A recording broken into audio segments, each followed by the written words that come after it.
വയനാട്ടിൽ ജനവാസ മേഖലയിൽ കാട്ടാന ഇറങ്ങി. കാട്ടിക്കുളം പനമ്പല്ലി റോഡിലാണ് കാട്ടാന ഇറങ്ങിയത്. ദൃശ്യങ്ങളിലേക്ക്.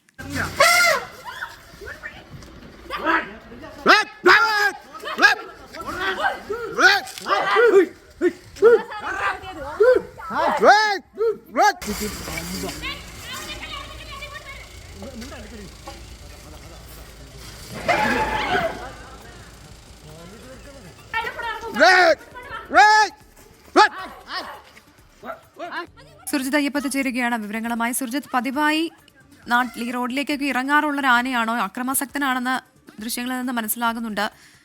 നിലവിൽ ആ വഴി ഗതാഗതം സാധ്യമാണോ? ഇന്ന് രാവിലെ മുതലാണ് ഒരു ഒറ്റയാന്റെ സാന്നിധ്യം ഈ പനവല്ലി റോഡിൽ കാണുന്നത്. അവിടെ ജോലി ചെയ്യുന്ന ആളുകൾ, യാത്രക്കാർ, ഇവരെല്ലാവരും തന്നെ ഈ ആനയെ കാണുന്നുണ്ട് രാവിലെ മുതൽ. ഇതിനിടയിലാണ് ആന ആക്രമണാസക്തൻ എന്നുള്ള തരത്തിലേക്ക് തന്നെ മാറിയത്. ഒരു സ്കൂട്ടി തട്ടിയിട്ടു. അതോടൊപ്പം തന്നെ ഈ താഴെ ഒരു കൊല്ലിയിൽ ഇഞ്ചി കർഷകർ അവിടെ ജോലി ചെയ്യുന്നുണ്ടായിരുന്നു. ആ ജോലി ചെയ്യുന്ന ഒരാൾ അത്ഭുതകരമായാണ് ആനയുടെ ആക്രമണത്തിൽ നിന്ന് രക്ഷപ്പെട്ടത്. അത്തരത്തിലൊരു സാഹചര്യം കൂടി ഉണ്ടായിരുന്നു. മാത്രമല്ല, ഈ ആന പലപ്പോഴും റോഡിലേക്കൊക്കെ ഇറങ്ങി വന്ന് വലിയ അലോസരം സൃഷ്ടിക്കുന്ന ഒരു സ്ഥിതിയിലേക്ക് കാര്യങ്ങൾ മാറി. നാട്ടുകാരെല്ലാം തന്നെ ഇപ്പോൾ വനംവകുപ്പ് ഉദ്യോഗസ്ഥരെ വിവരമറിയിച്ച് വനംവകുപ്പ് ഉദ്യോഗസ്ഥർ സ്ഥലത്തെത്തിയിട്ടുണ്ട്.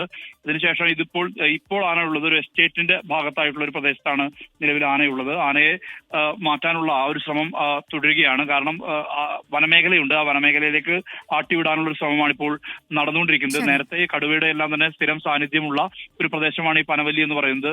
അവിടെ നിന്നൊരു കടുവയെ നേരത്തെ പിടികൂടിയ അനുഭവം ഉണ്ടായിട്ടുണ്ട്. എന്തായാലും ആ ഒരു പ്രദേശത്ത് തന്നെയാണ്, അതിനോട് ചേർന്നുള്ള പ്രദേശമാണ് ഈ കപ്പക്കണ്ടി എന്ന് പറയുന്നത്. ആ കപ്പക്കണ്ടി പ്രദേശത്താണ് ഇത്തരത്തിൽ ഒരു കാട്ടാനയുടെ സാന്നിധ്യം ഉള്ളത്. എന്തായാലും ആളുകളെ സംബന്ധിച്ച് അവിടെ ധാരാളം പേർ എസ്റ്റേറ്റിലൊക്കെ ജോലി ചെയ്യുന്ന ആളുകളുണ്ട്. കാപ്പിത്തോട്ടങ്ങളടക്കമുള്ള മേഖലയാണ്.